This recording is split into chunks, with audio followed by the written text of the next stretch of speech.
আসসালামু আলাইকুম প্রিয় শিক্ষার্থীবৃন্দ, আশা করি সকলে ভালো আছো। ইউকে কোচিং সেন্টার কর্তৃক আয়োজিত নবম দশম শ্রেণীর ইংলিশ সেকেন্ড পেপারের কমপ্লিটিং সেন্টেন্সের আরও একটি ক্লাস নিয়ে আমরা তোমাদের সামনে হাজির হয়েছি। গত বেশ কয়েকটি ক্লাস ধরে আমরা ধারাবাহিকভাবে কমপ্লিটিং সেন্টেন্স আলোচনা করেছি। আজকে আমরা শেষ পর্ব নিয়ে হাজির হয়েছি। ইনশাল্লাহ আগামী পর্ব আমরা শুধুমাত্র এক্সারসাইজ নিয়ে আসবো। তার আগে আজকের রুলসটিতে আমরা কমপ্লিট সেন্টেন্সের ধারাবাহিক আলোচনা সমাপ্তি ঘটাবো ইনশাল্লাহ। তো দেখো, আমরা আজকে আলোচনা করব ইনস্পাইট অফ অথবা ডিসপাইট এই নিয়মটা নিয়ে। খেয়াল করো, ইনস্পাইট অফ অথবা ডিসপাইট, এটা বাংলা অর্থ হচ্ছে সত্ত্বেও।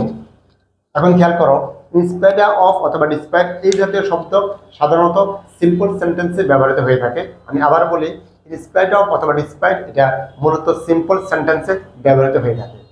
এই শব্দগুলো যদি কোনো ইনকমপ্লিট সেন্টেন্সের মধ্যে উল্লেখ থাকে, তাহলে আমাদের কি করতে হবে? বিপরীত অর্থপূর্ণ সেন্টেন্স দ্বারা, আবার বলি কথাটা, বিপরীত, অর্থাৎ যেই অংশটুকু আমাদের উল্লেখ থাকবে তার বিপরীত অর্থপূর্ণ সেন্টেন্স দিয়ে আমাদেরকে কি করতে হবে? কমপ্লিট করতে হবে। তাহলে চলো আমরা কিছু এক্সাম্পল দেখি। এক্সাম্পল দেখলে আমাদের কনসেপ্টটা আরো বেশি ক্লিয়ার হবে। চলো, আমরা এখানে লিখেছি ইনস্পাইট অফ হিজ পভার্টি। দেখো, ইনস্পাইট অফ সত্ত্বেও হিজ পভার্টি, তার দারিদ্রতা।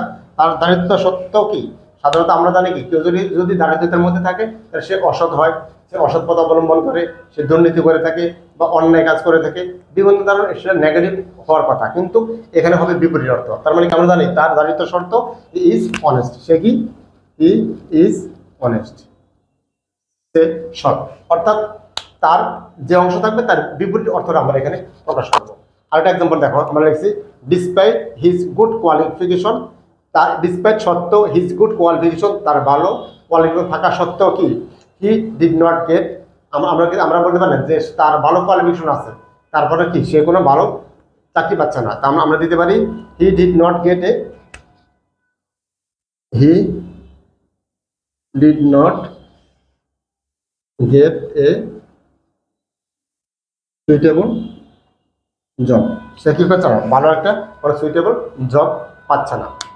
এরপর দেখো, আমরা আরো একটা এক্সাম্পল লিখেছি এখানে, ডিসপাইট হিজ গুড এডুকেশন, তার ভালো শিক্ষা থাকা সত্ত্বেও he could not do well in the examination, সে পরীক্ষা ভালো করতে পারে না। আমরা বলে থাকি না, সে ডিসপাইট হিজ গুড এডুকেশন, তার শিক্ষা ভালো, তার পড়াশোনা ভালো, কিন্তু সে কি করতে পারে, ভালো পরীক্ষা ভালো করতে পারে। তাহলে আমরা দিতে পারি he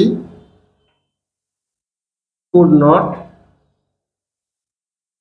not do well in the examination, তার সে কি করতে পারছে না, অর্থাৎ পরীক্ষা ভালো করতে পারতেছে না। আশা করি সকলে বুঝতে পেরেছ। আমরা আজকের এই পর্বের মাধ্যমে আমাদের ধারাবাহিক যে কমপ্লিটিং সেন্টেন্স আলোচনা ছিল সেটাকে আমরা এখানে শেষ করে নেবো ইনশাল্লাহ। আগামী আরও দুই একটা ক্লাস আমরা হয়তো বা কমপ্লিটিং সেন্টেন্সের শুধুমাত্র এক্সারসাইজ নিয়ে আসবো অথবা বোর্ড কোশ্চেন সলভ নিয়ে আসবো। তো সেখান থেকে যদি তোমাদের কারো কোনো প্রশ্ন থাকে অবশ্যই আমাদেরকে ইনবক্সে অথবা আমাদের কমেন্ট সেকশনে জানাবা, আমরা তোমাদের সমস্যাগুলো সমাধান করবো ইনশাল্লাহ। তো সবাই ভালো থাকো, সুস্থ থাকো, নিরাপদে থাকো। আল্লাহ হাফেজ।